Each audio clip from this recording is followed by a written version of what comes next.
हाय दोस्तों, welcome to my channel Shubham medico. दोस्तों आज हम लोग एब्डोमिनल मास के बारे में बात करने वाले हैं। एब्डोमिनल मास क्या होता है?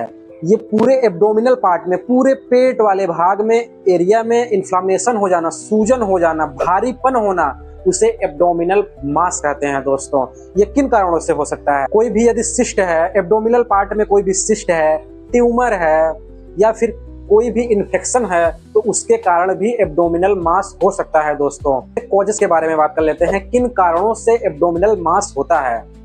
बिनाइन दोस्तों क्या होता है? नॉन कैंसराइज ट्यूमर होता है, गांठ जिसे बोलते हैं। बिनाइन के द्वारा यदि बिनाइन एब्डोमिनल में है, एब्डोमेन पार्ट में है, तो उसके कारण भी एब्डोमेन मास होता है। दोस्तों यदि सिस्ट है तो उसके कारण भी एब्डोमिनल मास होता है। हर्निया के कारण भी हो सकता है। दोस्तों हर्निया क्या होता है? मसल्स वीकनेस के कारण इंटरनल ऑर्गन में उभार आ जाना, उसे ही हर्निया कहते हैं।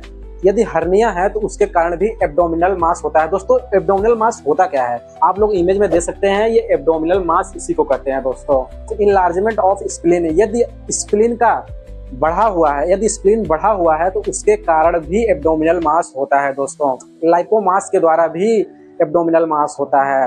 मैलिग्नेंट ट्यूमर है, यदि कैंसर से ग्रसित है तो उसके कारण भी एब्डोमिनल मास हो सकता है। दोस्तों यदि किसी कारण से इन्फेक्शन हुआ है बॉडी में, एब्डोमेन पार्ट में, तो उसके कारण भी एब्डोमेन में इन्फ्लामेशन होता है। दोस्तों कंटिन्यू यदि इन्फ्लामेशन, सूजन का बना रहना, उसके कारण भी एब्डोमिनल मास होता है। दोस्तों फ्लूइड बिल्डअप, दोस्तों एसाइटिक के द्वारा, फ्लूइड का एबनॉर्मल फॉर्मेशन के द्वारा भी एब्डोमिनल मास होता है। दोस्तों सिम्टम्स के बारे में बात कर लेते हैं, इसका लक्षण क्या क्या देखने को मिलता है। एब्डोमिनल पेन होगा, पेट में दर्द होगा, दोस्तों ब्लोटिंग होगा, फुलनेस इन द एब्डोमेन, आप पेट में हमेशा भरा भरा हुआ फील करेंगे। दोस्तों changes in the bowel habit, जैसे आप कंटिन्यू रोज नियमित रूप से मल का त्याग करते हैं, हैबिट में चेंजेज आ जाएगा। चेंजेस के साथ साथ डायरिया भी हो सकता है, कॉन्स्टिपेशन भी हो सकता है, उसके साथ साथ वेट का लॉस भी हो सकता है। दोस्तों और क्या क्या लक्षण देखने को मिलता है? रेक्टल ब्लीडिंग भी हो सकता है दोस्तों,